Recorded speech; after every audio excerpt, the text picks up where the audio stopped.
All right, I'm Chris Avina with the American Outdoor News Podcast, and I'm here with Chris Benson, the co-host of Pursuit Live. Chris, thanks for taking the time to speak to us. Thanks, Chris. I'm looking forward. So let's get into this. All right, well, I know you just got back from Fantasyland. You were off in Africa for what, the second time, third time? Yeah, this was the second hunt. This time we hunted. I guess you could say it was two separate safaris because we had two different outfitters, three different locations. So it was yeah. This was definitely one for the books. I guess you could say. Yeah, you took some nice animals. Now, let's before we get into that, um, when people go, well, personally, I think everybody should hunt Africa at least one time. But going about it is a whole different thing. How did you go about choosing your outfitter? So I guess I could kind of start at the beginning with you. So I've been a fan of African hunting since I was very young. Um, I think when I was a kid, I watched a video of Jeff Ran hunting an elephant, and it's him walking up, and this thing stands up, and it looks like an apartment building in front of him, and perfect brain shot. This thing pole axes, falls back, it's over, and from that moment, it was over for me too. I was in love.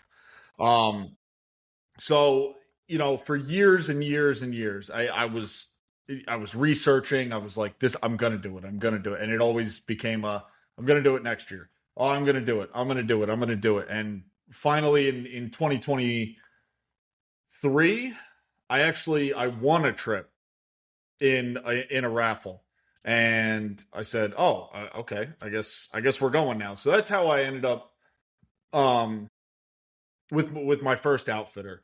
Now, a little bit of backstory with that.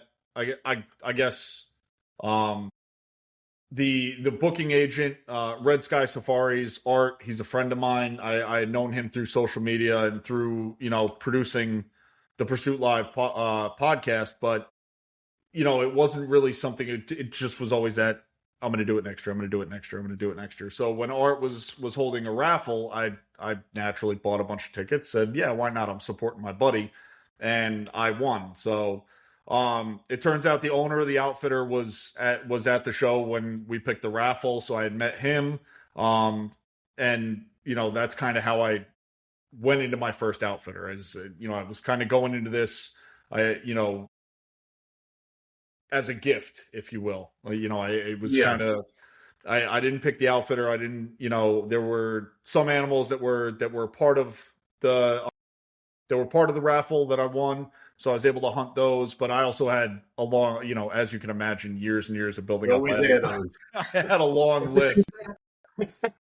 So, naturally, my hunting partner, as soon as I said I was going, he said, "Okay, well, I guess I'm going too." And we started planning from there. We had more than I would say a little over a year to kind of get everything together and plan, and that's really how I landed with my first outfitter. Um, Now I could talk. It's up to you. I could talk about my experiences, or if you want, I can maybe start walking people through recommendations on how they should find an outfitter, or however you want to do it. Well,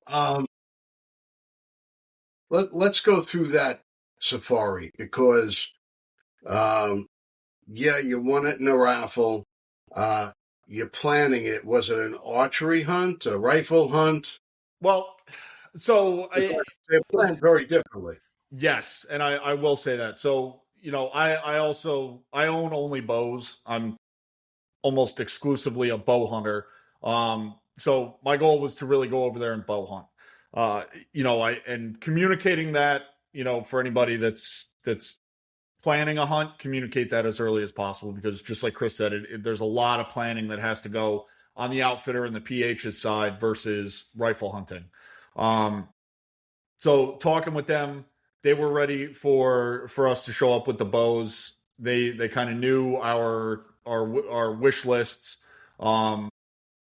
So when they go out before we show up, they're already looking at, okay, where are these animals congregating? Is it around the food? Is it around the water? Is there, is there cover? Is there a built blind or a hide there that we can use? Do we have to build one?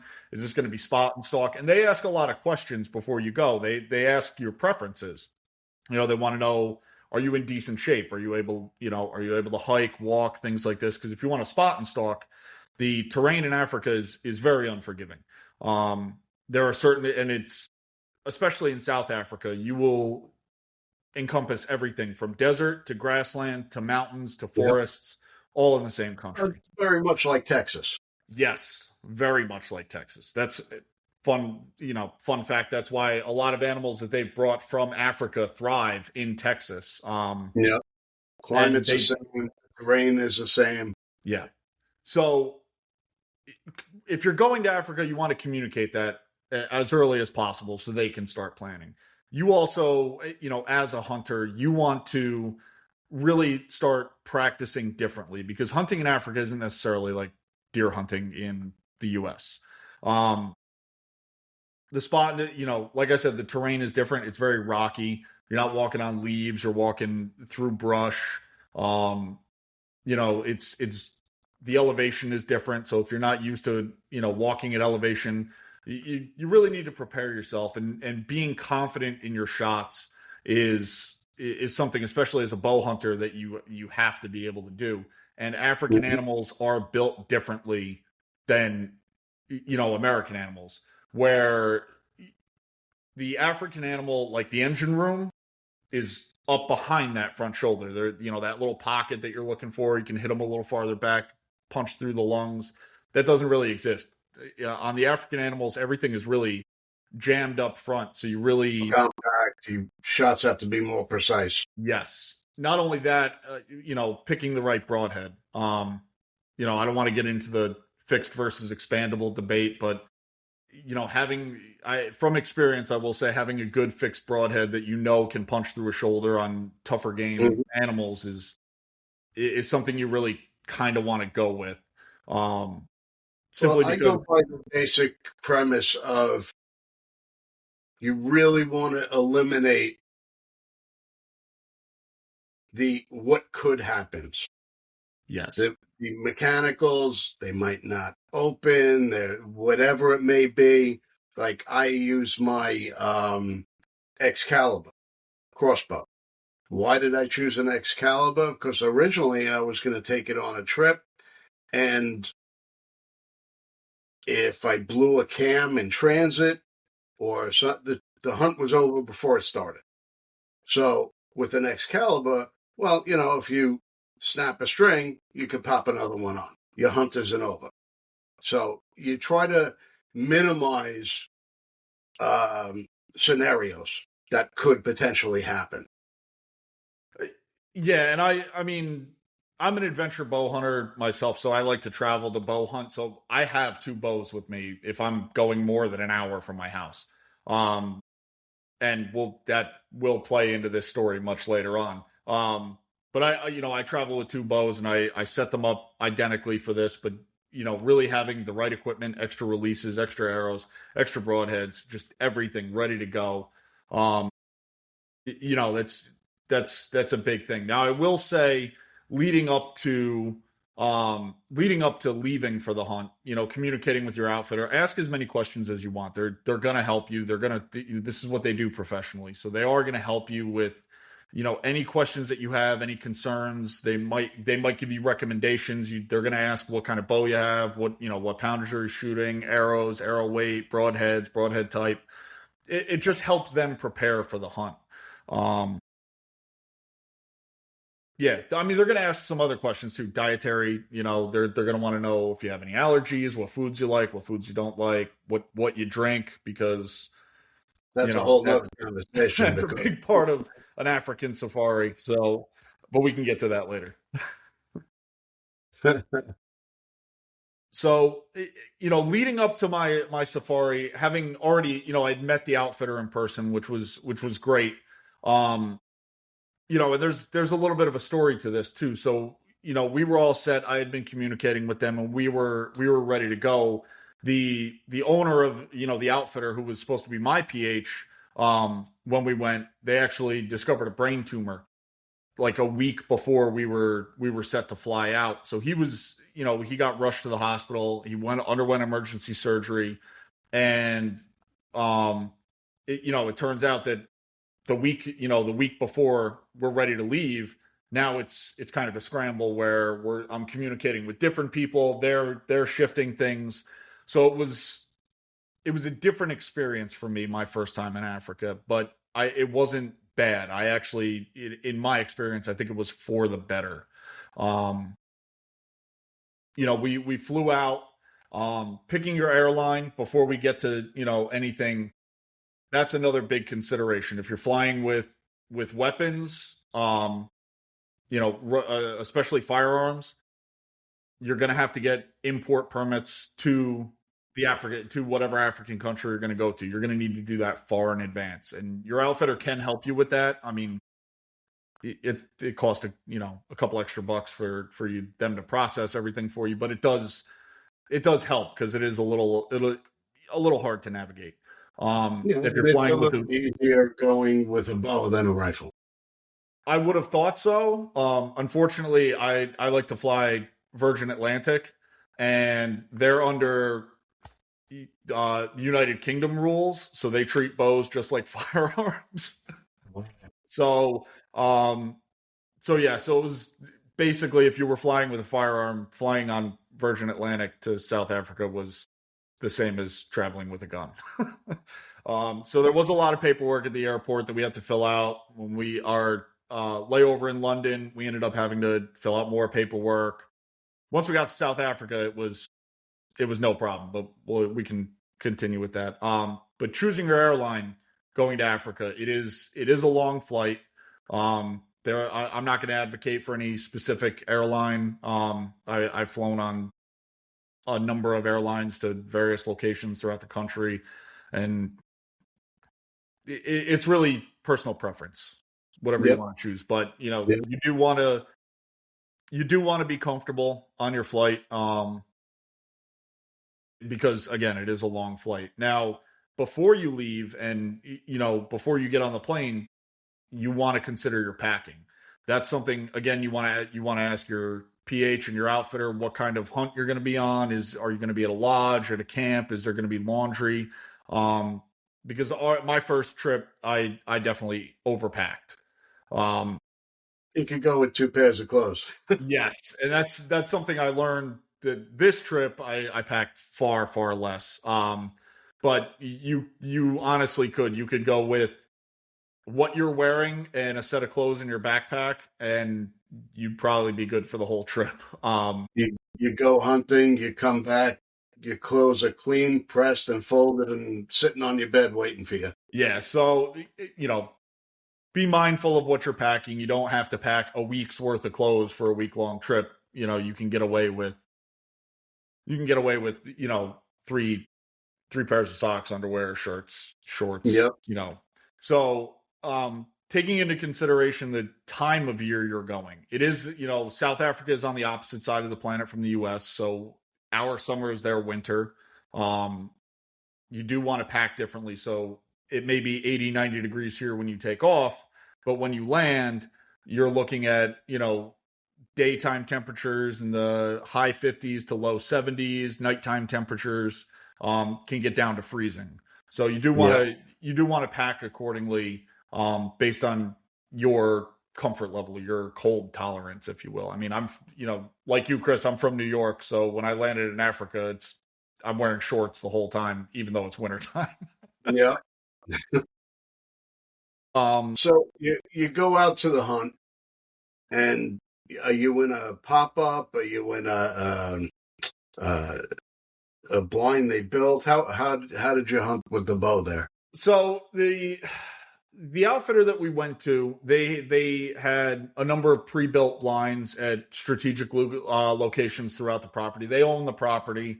So it's, these are well-built blinds. I will say this specific outfitter, who I'll plug later, these blinds are made out of concrete, metal, wood. They're large. Some of them have beds in them, flush toilets. Like, you could spend the whole day in this blind and be very comfortable. But again, it's up to you. And this outfitter that I went with, I really like the way that they do their hunts, because it's very catered to the hunter, like your style of hunting, how you want your adventure to proceed. There are some outfitters that are larger. They run different operations. There's different styles. But some are strictly rifle. Some aren't set up for this. Yeah. So this specific hunt, we were, it was a mixture of spot and stalk as well as hunting from fixed blinds. And the blinds were very comfortable. So what's the first animal you took? So after I'll rewind it a little bit, because I want to touch on some other things. Like, when you land in South Africa, they pick you up from the airport. It's very important. You want to meet with them. And then you ride to camp. And so testing your equipment, whether it's your rifle or your bow, because we got in later. So we got to camp early in the evening. The next morning I got up, I was shooting my bow, and I found my sight was off. Even at 20 yards, I was shooting like almost 8 inches off. And I realized my sight had been pushed while it was in transit. So the first thing we did was, check the bows. Ended up sighting everything back in. We were good to go. By early afternoon, we were sitting in the blind. And it's just driving out there. You're riding in the back of a buggy. You're on the back of the safari truck, and there's animals everywhere. The terrain is beautiful, and it's a lot just to take in for your first time, just seeing everything. It's a lot. And they are everywhere. Everywhere. Everywhere you look, there's different species, just herds of them running. And it's, having never seen that before, it was, I'm like a kid in a candy store. This is my dream come true. I'm like, what do I do? So we're actually driving up to a blind. Another PH was coming in. Again, like I said, my PH was in the hospital. Another PH was coming in to hunt with my hunting partner, and the actual ranch manager was kind of stepped in, and he took me out as my PH. So we all hunted together the first day, and while we were sitting in the blind, we passed giant sable coming in, just driving in the truck, and they're 20, 30 yards away, and I'm like, this is amazing. We get in the blind. We're sitting there for a little while, and I had a number of, I think I had 6 or 7 animals on my list this trip. But we get in the blind. We're sitting there maybe an hour, and animals start coming in. Baboons start coming in. Warthogs start coming in. There was some impala. Sable were starting to slowly move over towards us. And then I started to see kudu, and kudu was the top of my list. So we hadn't even been hunting for like 2 hours, and I start seeing these kudu come in, and I'm like, oh my God. I'm sitting there looking through my binos. I'm like, that's awesome. He's like, my PH is like, no, he's a young. Like, calm down. He's like, wait. And I keep seeing more and more coming in, and they're just getting bigger and bigger, and I'm getting excited at this point. And finally, I'm telling him, I'm like, that one's awesome. He's like, that one's small, and he points over, but way back behind these bushes. So behind this thicket, I could just see the legs. I couldn't see his horns, but once he stepped out, he was awesome. And he said, that's going to be the one. So we waited. I think about 35 minutes later, he finally came in close enough. I was able to get a 30-yard shot on him, and that was it. That was, I from that moment on, I was hooked. After I shot, it was funny because a big baboon hung out. Once you shoot, all the animals scatter. They hear the noise. They're like, we're out. This one baboon just kept hanging out. So my PH was like, why don't you guys shoot that one? So my buddy John stepped up, and he ended up sticking the baboon at the same time that I shot my kudu. So our first hunt out, first afternoon, basically our first full day in country, and we already doubled down. The kudu, he only went about 100 yards, maybe it might have been less. I think we went 100 yards to kind of scoot under the ridge to come up at him. But he was down, we recovered him, and it was an amazing feeling.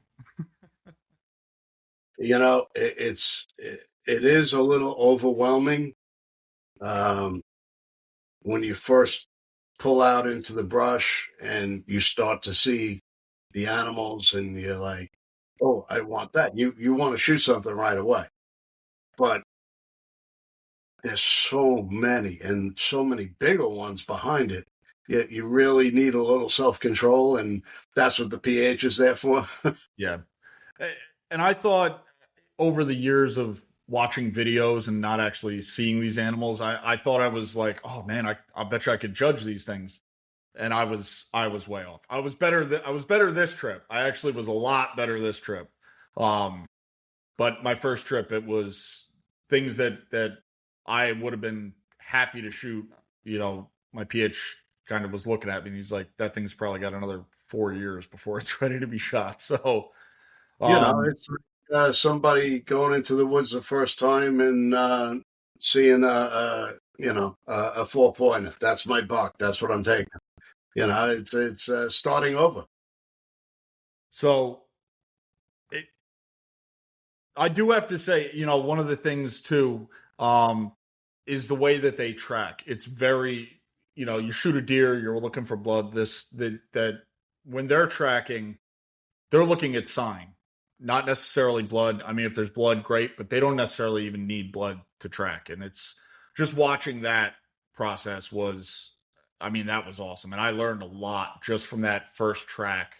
That's really kind of helped me in deer hunting. It helped me this past safari. It's amazing to watch these guys work. So this trip, you really stepped it up. Well, I did do some more. So, to round out the first hunt, my buddy, he was having a good time. He was whacking them and stacking them. And after the second day of hunting, for me, things, we were having a rougher time. And we were driving around one morning. There's a lot of driving, a lot of glassing. And we happen to stop on this one ridge, and we're glassing. We're looking at a big eland, maybe 1,000 yards away, down the mountain from us. And as we're, me and my PH are talking out of the truck, a buffalo stepped out maybe 250 yards down from us, and he looked up at us. And I was stuck. Like, I started looking at him through the binos. I started looking at, and I said to my PH, I was like, let's go back to camp. We're going to get the big guns. I want to go buffalo hunt. I just made the decision on the spot, said, that's it. We're going to go hunt buffalo now. And the nice thing about Africa is it's, as a foreigner, there's no tags. There's really no like licensing system. Basically, it's like what you're paying is for what you're harvesting. So being able to, change up on the fly, if you see something, really the only limit to what you can shoot in Africa is the size of your wallet or your credit card limit. Yeah. So I decided I wanted to go shoot a buffalo. I said, we're going to keep it secret from the other guys. Let's just kind of go do our own thing. And we started buffalo hunting. And, that was a real dream for me. Just, I said, okay, we're doing it. And then as soon as we were out, buffalo hunting, like once you get into dangerous game hunting, it's a totally different hunt than if you were hunting, regular plains game. There is no blind. You're not hunting out of the blinds anymore. You're on, you really want to be on foot. So we spent 5 days on foot through these mountains trying to hunt buffalo, and we got charged twice. And having a charging buffalo pass you at like 10 feet, not even yards, is an exhilarating experience. There was one of the stalks that we put on, we ended up trying to come down a mountain. And we came half a kilometer down a trail that the buffalo used because we had spotted them and they were kind of in the open.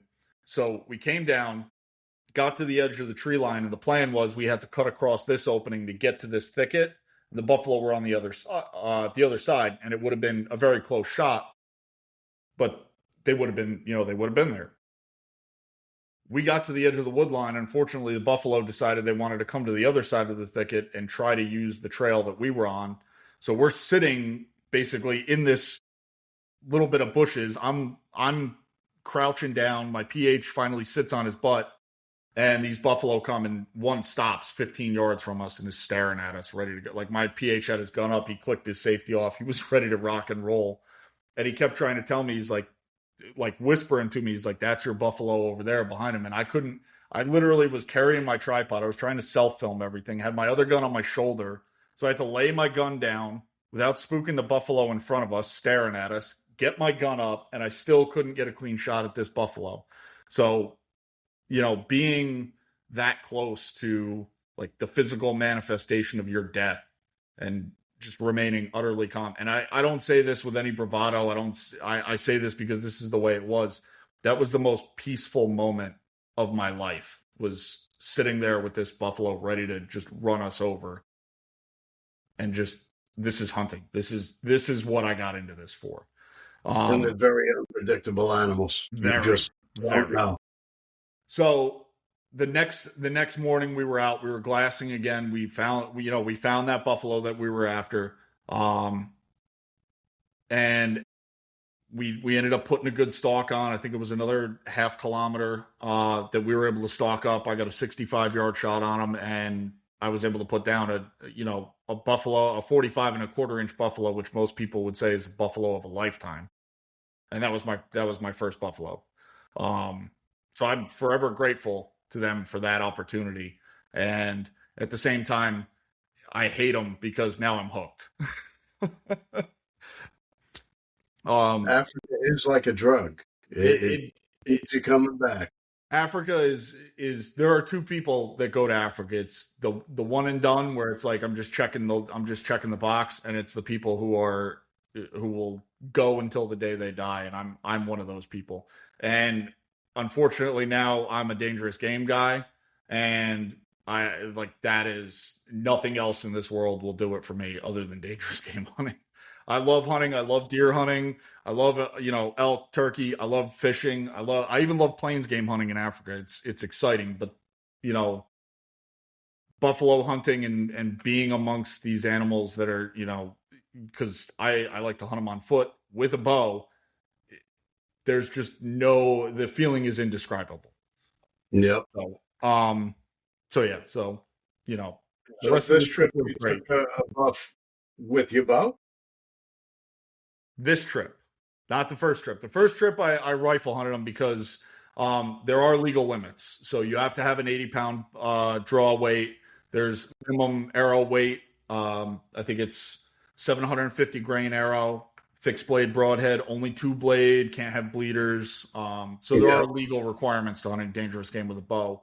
And when I went, my bows were set up for 70 pounds. Which would pretty much just piss them off.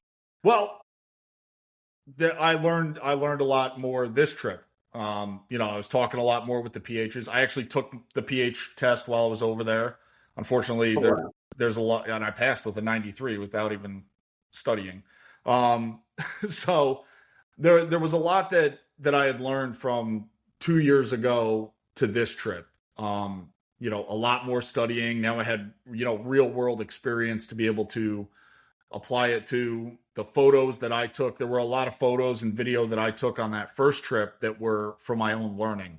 Not necessarily just for making great content, but also, different buffalo, different eland, kudu, sable, impala, different species of, and even subspecies of these, different horn lengths. And, I just was trying to learn so I would get as much as I could that I could go back and reference.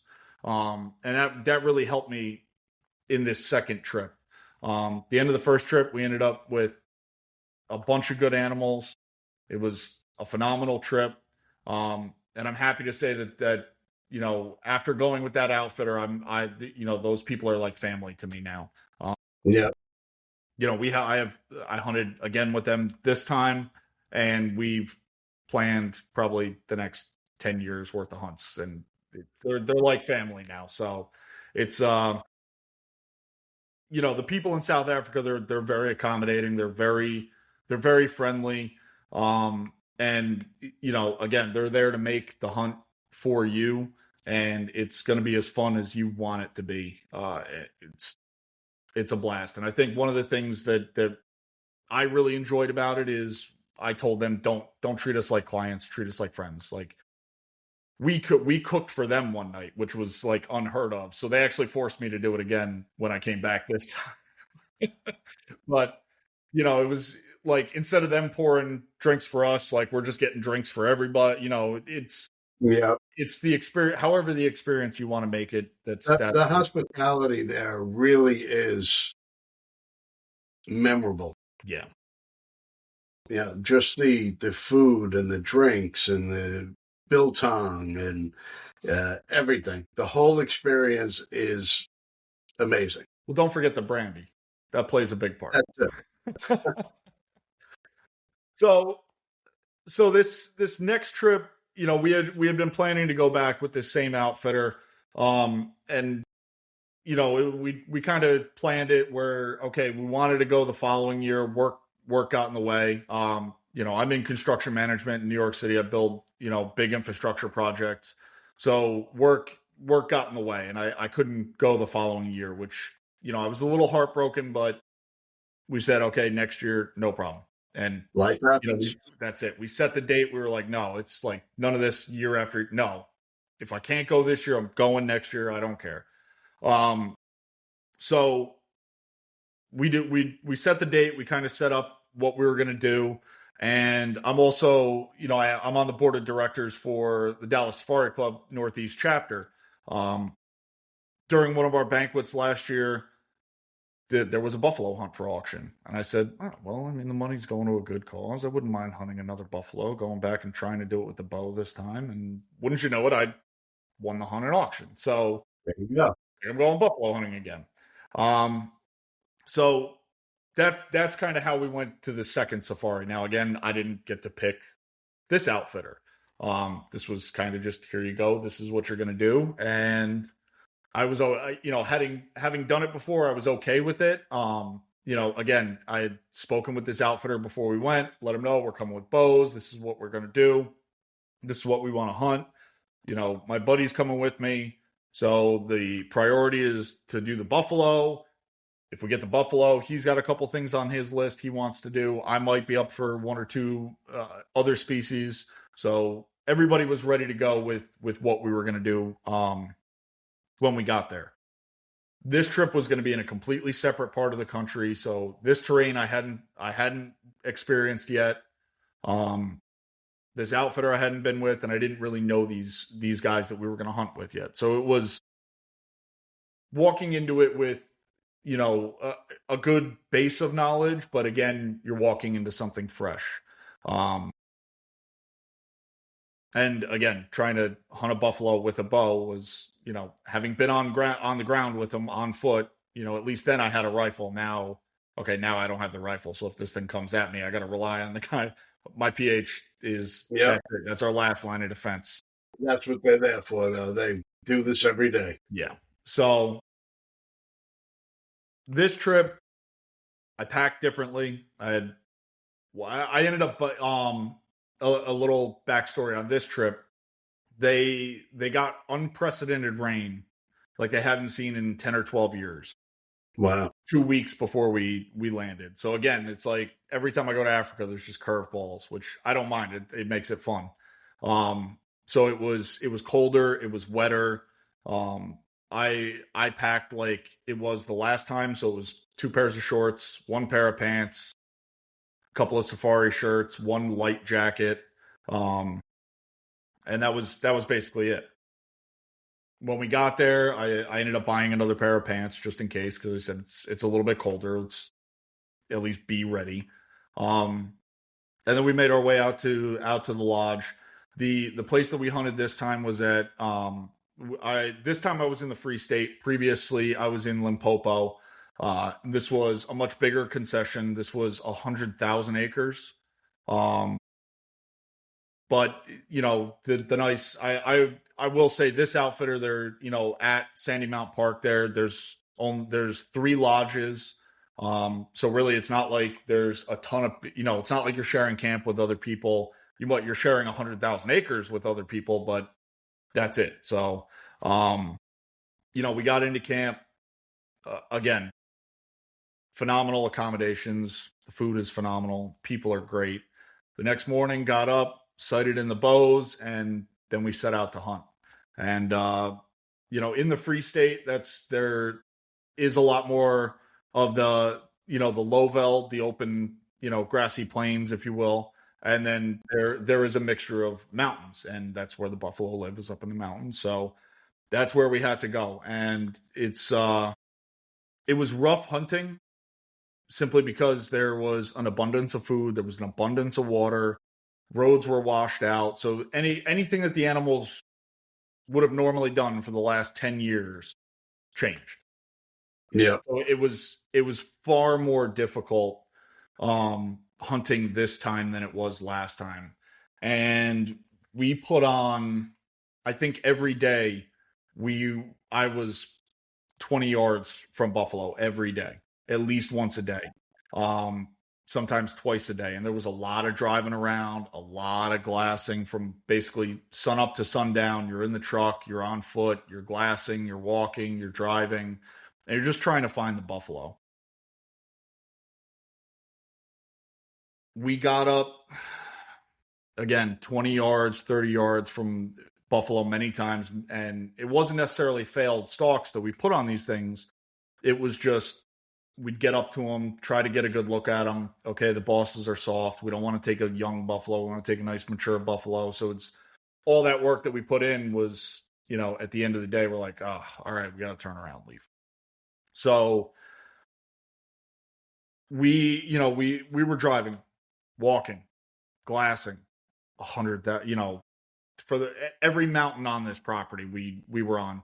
And by the 5th day, the owner of the outfitter came and he talked it over with the PHs, and they said, okay, well, if they're going to bow hunt, maybe we should change locations. So we made the decision. Everybody agreed. We ended up leaving. We were an hour outside Bloemfontein in Gropfontein.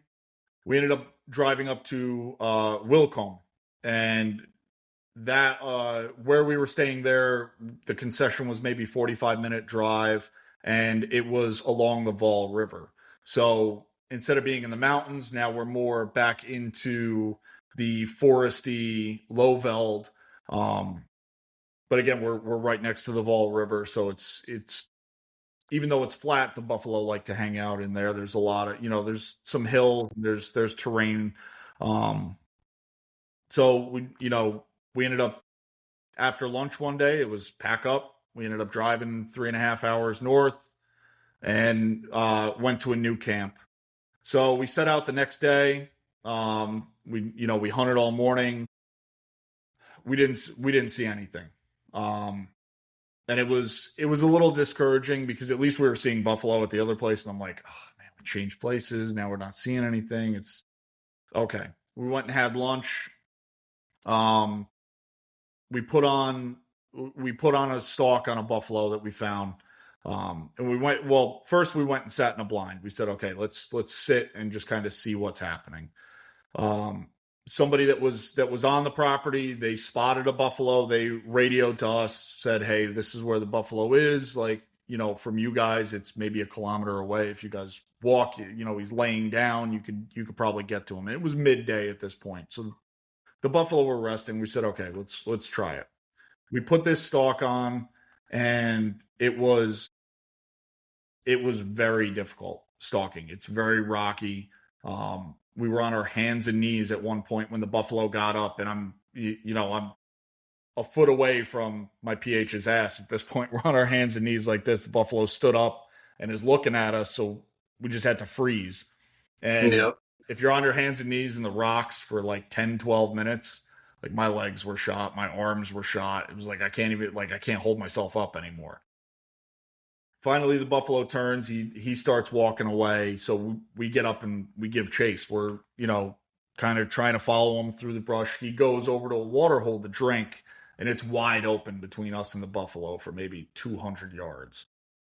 And there was like two dead logs that were like in the way. So we said, okay, we got to try it. So we tried it. We got close. I think we were 45 yards when we finally got to the last spot. And the buffalo was drinking, but the shot angle was super steep. He was quartering way too hard. And my PH said, wait. So finally the buffalo must have smelled us, turned around and looked, and he said, draw and put one in his chest. So as I'm drawing, the buffalo runs. We say, okay, damn it.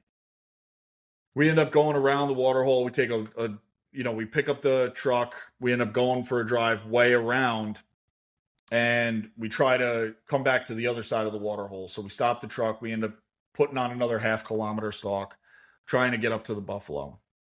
And we got to about 50 yards. And again, buffalo winded us, turned, ran. Said, okay. All right, now what? So we're considering going back to one of the blinds. Another guy in one of the buggies radios, he said, hey, I saw a buffalo. It looked like he was heading towards this other blind. Why don't you guys go sit there and see if he comes in? So we said, okay, we, hot-footed it in the truck way over, parked the truck. We ended up hot-footing it all the way to the blind super quick. And no sooner did we actually get in the blind, we didn't even have time to set up the chairs or anything. Like, we basically closed the door and the buffalo came around this corner and started coming towards the blind. So we said, all right, let's get ready. We get ready to shoot. He starts coming in. He could tell something's off. There's a slight breeze, but I don't think he could really, I don't know if he was smelling us or if there was something, but he just could tell something was off. So he was very cautious coming in. And when he finally came in front of us, said, okay, my PH said, wait till he turns broadside and take him. I said, okay. Now I was looking at him through my binos. I think I kind of understand how to judge a buffalo at this point. And I said, this is a good buffalo. And we had all taken guesses on how big he was. And I think I was we made a bet for closest without going over. And I ended up winning it because my PH was actually closest, but he did go over. So I draw back. I'm ready to shoot. The son of the landowner on the concession was with us. He was working my camera, and he couldn't get the zoom to focus right on my camera, so I didn't get the shot on camera, which I was totally upset about. And even worse, the hides we were in, they weren't dug out very well. And I'm a tall guy. I'm 6'3". So when I released my bow, my top cam bounced off the roof of the hide. So I blew my bow up after I shot the buffalo. So my shot was about 6 inches, maybe 6 to 8 inches off of where I was actually aiming. Got the impact on the buffalo. We did see blood coming out. We didn't have the film, so it's not like we could look back and see exactly where we hit him. So we're sitting there for, 15, 20 minutes in the hide. We're listening, trying to see if we hear him. Excuse me. See if we can hear him fall down or hear the death bellow or anything. Because we knew we hit him, and we hit him halfway decently based on the blood that was coming out. So we saw that blood. We saw what looked like, possibly lung blood. We said, okay, let's give it time. We waited. I'm looking at buffalo anatomy. I'm sitting there talking with my PH. I'm like, I think I hit him here. What do you think? And, we were just going back and forth and back and forth and back and forth. So we radioed my hunting partner and his PH and said, look, we shot the buffalo. This is the direction it went. We're sitting here waiting. As they were driving to us, they spotted a lone buffalo. There was a big herd, and we think this buffalo was trying to catch up to the herd this whole time.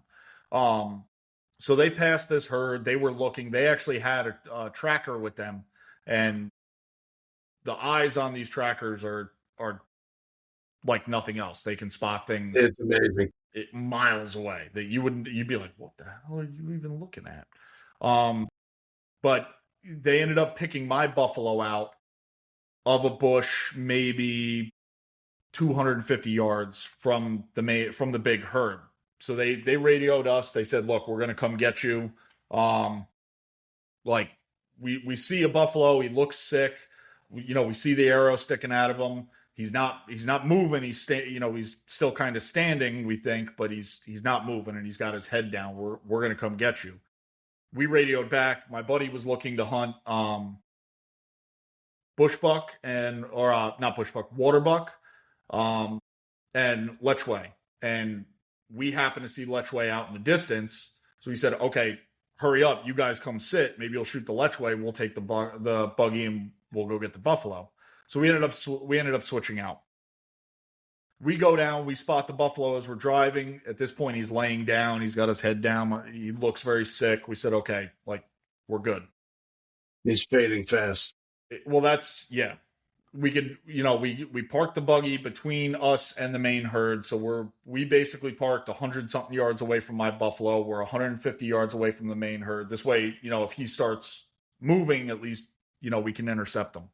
My PH hands me his rifle because my bow is kaput, so now it's okay. I got a 375 in my hand now. I'm very comfortable with 375. I've owned 2 of them. That's what I shot my first buffalo with, and I probably put 100 rounds into my shoulder with the 375. So I'm very comfortable, especially the CZ. So, that's what I used to own. I'm very comfortable with this rifle. No problem. So there's a little bit of controversy in this next part of the story. So my PH and I, we're talking. I understand a little bit of Afrikaans, so I can understand some of the things that they're saying back and forth. My PH and I are talking, and we're very calm. We see him. We know where he is. We want to leave him, no problem. We can hear him coughing. So, we hear him coughing, which is a good sign. That means, okay, I must have hit a lung.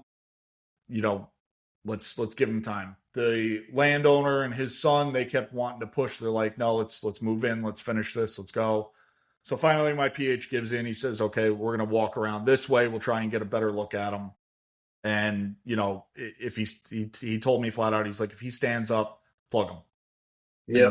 Just go. If he stands up and you've got a clean shot, put it in him. I said no.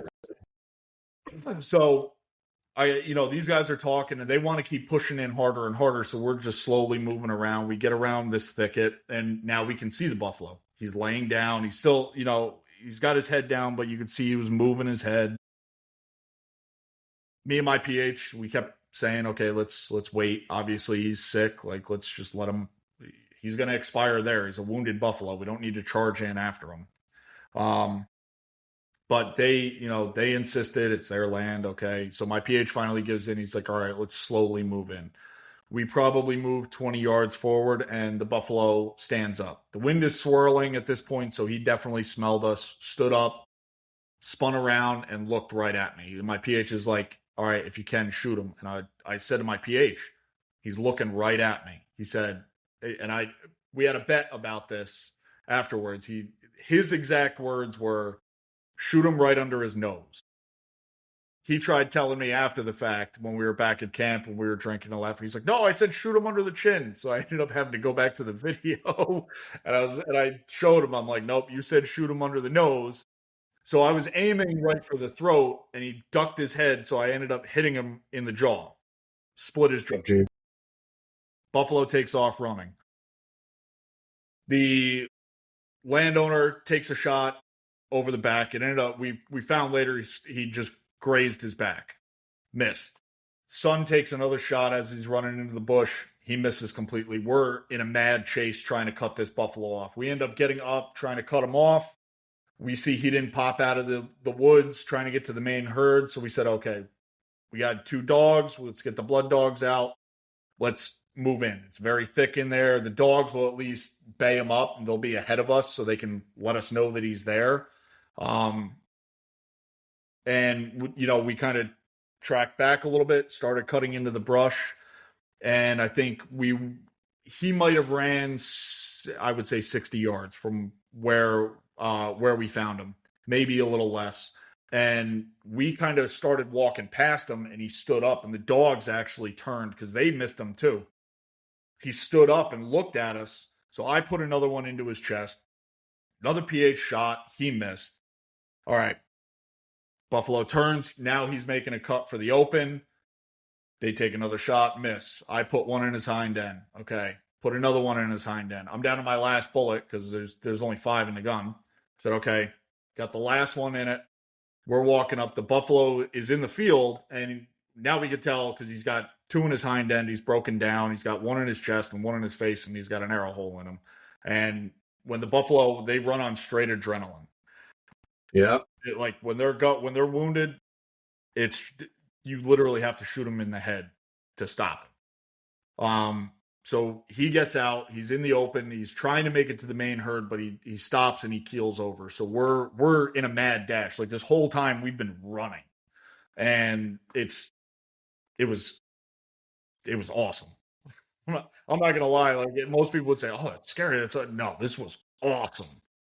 So we bust out of the tree line, and he's in the open, and I have it all on video to back it up. The gunfight in the brush happened so fast. My PH was carrying my camera. He didn't have time to click it on and get on him. So after the gunfight happened and he's laying down, you can see where he's kind of kiltering, and he goes over. You can see the other 2 guys were very excited, and me and my PH are very calm. We're walking up. We're like, no, even my PH is like, all right, guys, calm down. This is where it gets really dangerous.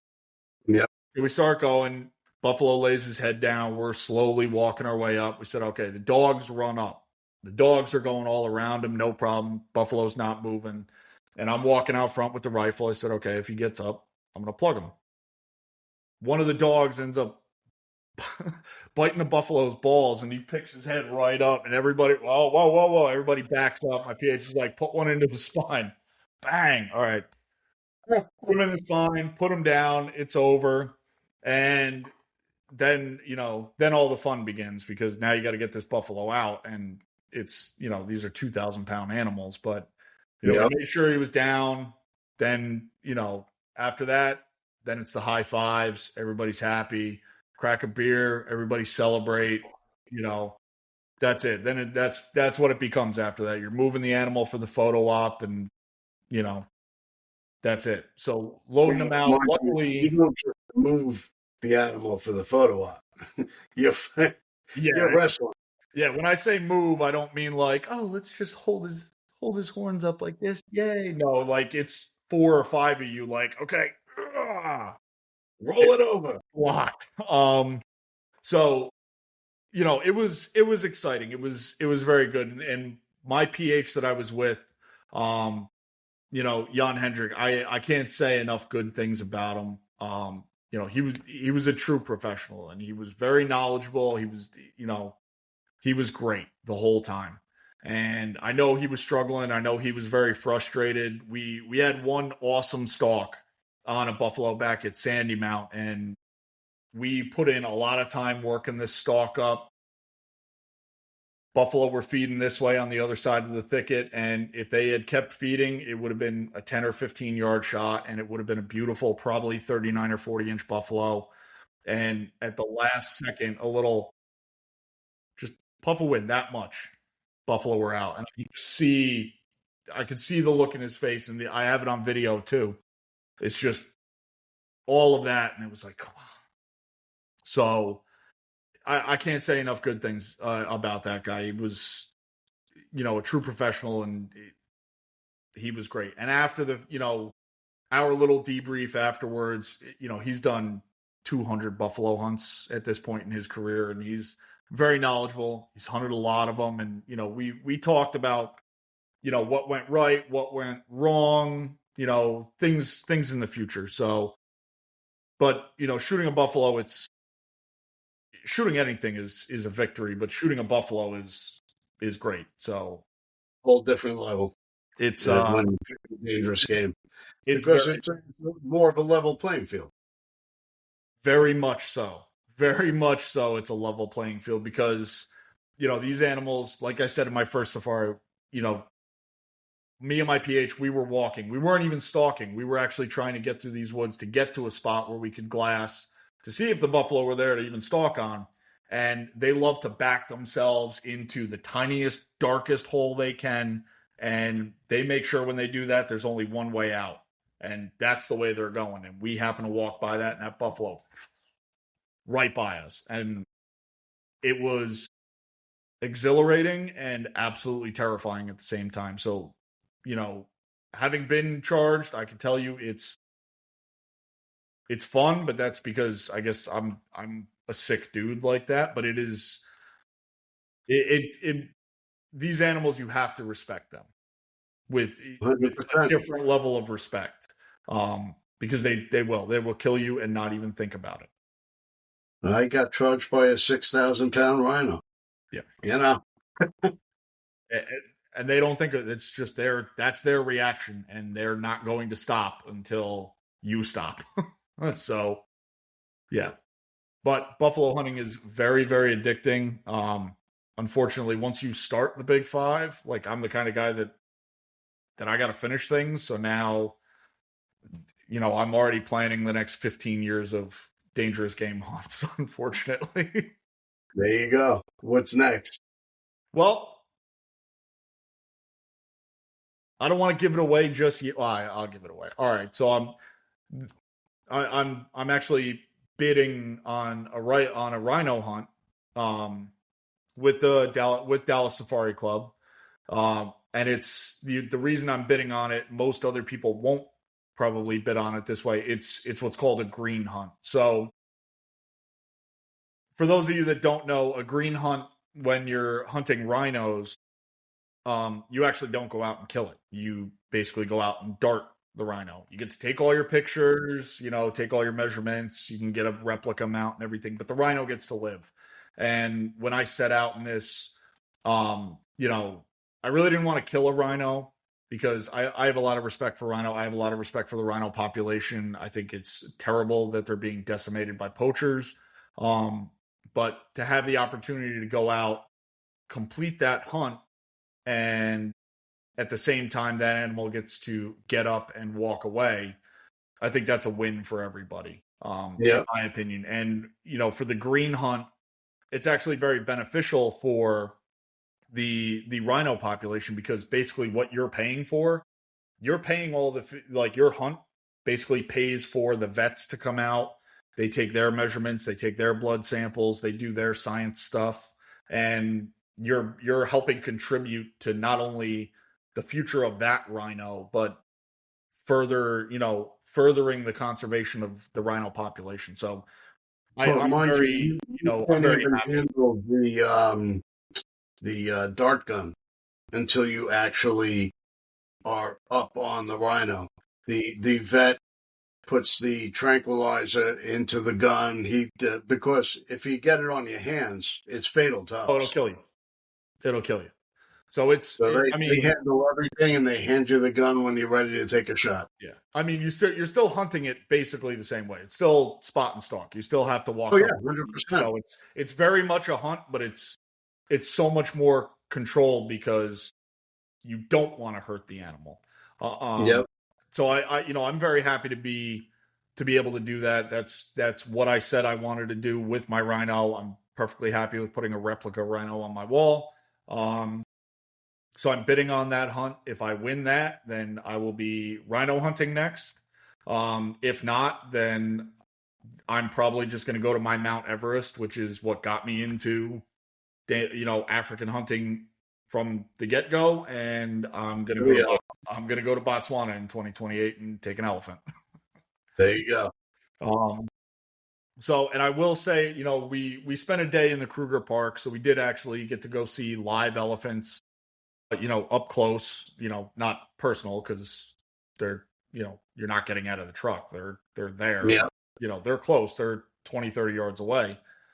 And every elephant we saw, I was actually talking with my PHs, and I was trying to field judge them. And I would say that I'm within 10 to 12 pounds of being accurate at this point. So I'm getting better. But yeah, so that's pretty much what's next for me. After following our buffalo hunt, we ended up going back to the outfitter we hunted with the first time. The owner, Terry, he's out of the hospital. He's much better now, so we were actually able to hang out and do some hunting and hang out with their family, who is basically, they're like my family now.